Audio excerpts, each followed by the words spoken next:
Buenas tardes. En primer lugar, mi disculpa por no estar con ustedes ahí, me hubiera encantado, pero por motivos profesionales me encuentro en el extranjero. El doctor Pedro Igor, al que agradezco que cuente conmigo en estas quintas jornadas, como lo he hecho en las cuatro anteriores, por dar voz a la psicología dentro de las jornadas APSENDOR. Y también dar las gracias a SEMDOR, particularizando en su presidente, el doctor Luis Miguel Torre, que siempre desde el comienzo de la sociedad ha hecho una apuesta clara por la multidisciplinaridad y por la parte que me toca a mí, por la presencia de la psicología en el tratamiento, en el abordaje del dolor. Bueno, me toca hablar de la fusión cognitiva, es el tema que he propuesto. Me parece un tema muy interesante porque se puede apreciar la presencia del mismo en muchos pacientes, muchos de nuestros pacientes de dolor crónico, también en las consultas de atención primaria, y se puede apreciar desde distintas perspectivas profesionales, ¿no?, que atienden a los pacientes. ¿Qué consiste la fusión cognitiva? Bueno, pues esta nube de palabras intenta un poco representar en qué es lo que pasa, cuál es el proceso y cuáles son los contenidos mentales que aparecen en una persona que tiene dolor crónico, ¿no? Se pueden apreciar palabras como pensamiento, no poder tomar distancia, ser incapaz de alejarse de los pensamientos, de dejar que los pensamientos nos afecten, estar enredado en pensamientos, luchar con ellos, luchar contra ellos, sentirse atrapado, etc. Una definición un poquito más formal, aunque no estrictamente académica, es la que tienen en pantalla. Es decir, la fusión cognitiva ocurre cuando una persona se siente atrapada en su pensamiento de tal manera que ese pensamiento se apropia de su comportamiento de forma literal. Y por tanto, el contenido del pensamiento se adueña del proceso de pensamiento. Lo que se piensa se adueña del acto de pensar, y al final la consecuencia es que la persona eh, asume como realidad lo que pasa por su mente, sea lo que fuera. En el caso, por supuesto, de los pacientes de dolor crónico, pues sobre todo si no tienen un buen ajuste al dolor y no cuentan con recursos, pues puede ocurrir que ese contenido del pensamiento sea negativo y por tanto ese contenido negativo del pensamiento se refleje en su comportamiento. ¿De dónde viene este constructo de fusión cognitiva? Bueno, pues yo me imagino que ya en el ámbito en el que todos los que me están escuchando y viendo se mueven, pues saben de qué va la terapia aceptación y compromiso, que es una terapia psicológica de tercera generación y que se sustenta en un marco teórico conocido como de flexibilidad psicológica.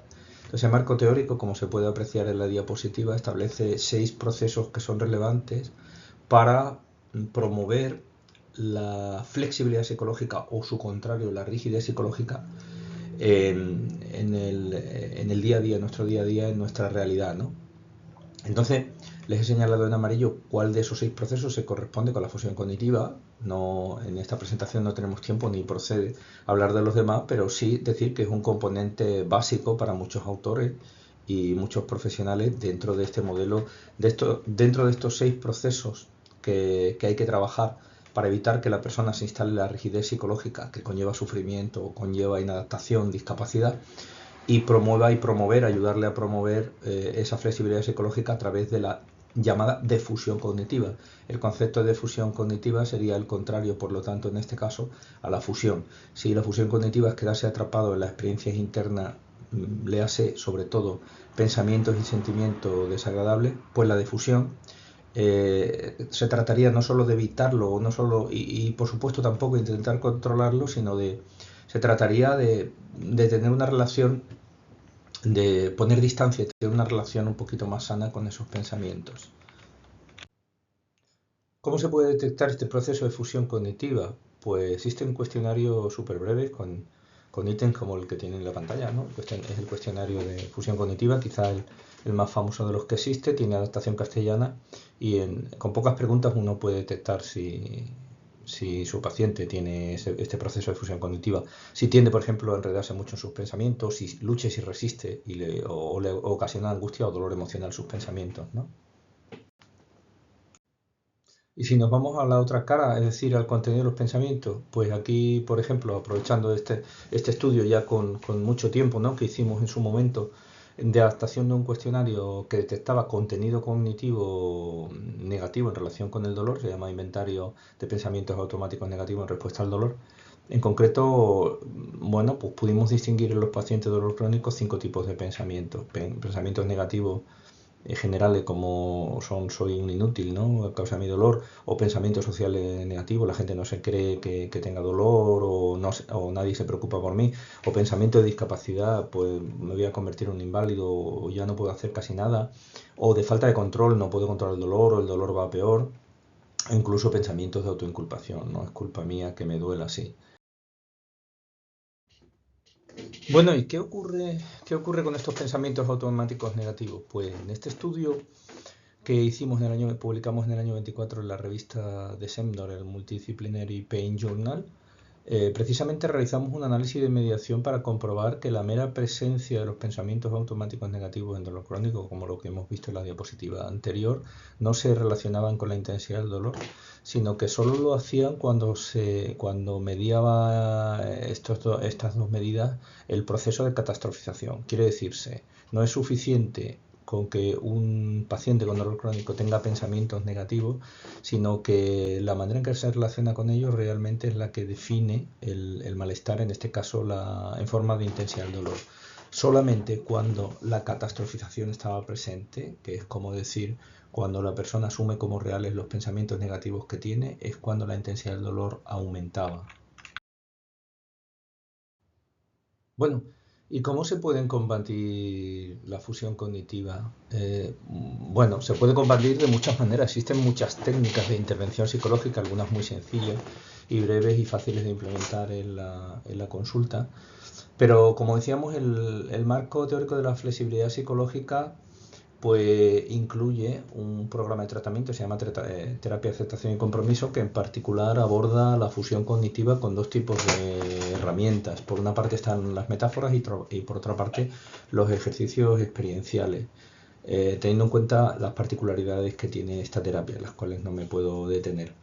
El caso de las metáforas, bueno, pues la pantalla aparece en alguna, evidentemente muy escueta, porque la metáfora consistiría en desarrollar una especie de historia donde se establece una comparación siempre con los pensamientos que tenemos y cómo nos relacionamos con ellos. En este caso, las metáforas que aparecen, pues imaginemos que los pensamientos son hojas en un río, que uno las puede ver pasar, pero se alejan, o actores en el escenario, ¿no? Que al final ocurra lo que ocurra, hagan lo que hagan, están fuera de uno, o maletas en el viaje, ¿no? Porque son maletas que uno puede tirar o soltar, o globos que se sueltan, o verlos como pensamientos en la pantalla o como trenes en la estación. En definitiva, todas las metáforas enfatizan que al final los pensamientos no son la realidad, sino que son aspectos de la misma, son hipótesis sobre la misma con las cuales uno puede poner no solamente en duda, sino poner distancia y relacionarse de manera que no nos afecten, apartarlas un poco.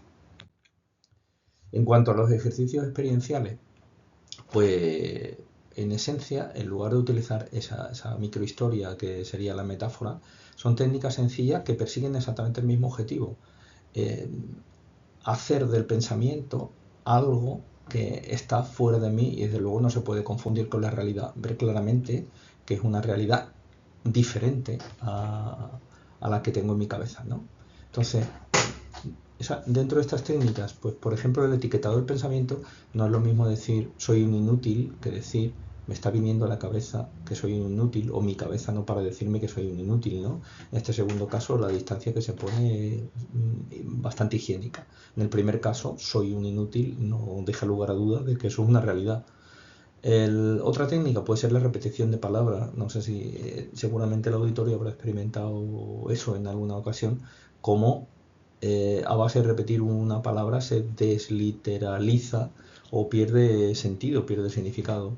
O, por ejemplo ese pensamiento que tanto daño nos hace, como el que he dicho antes, el de soy un inútil, decirlo de otra manera, cantándolo con voz cómica, eso contribuye a arrancarle ese aspecto de realidad que tiene, o bien observarlo como un objeto que está fuera de mí, ¿no?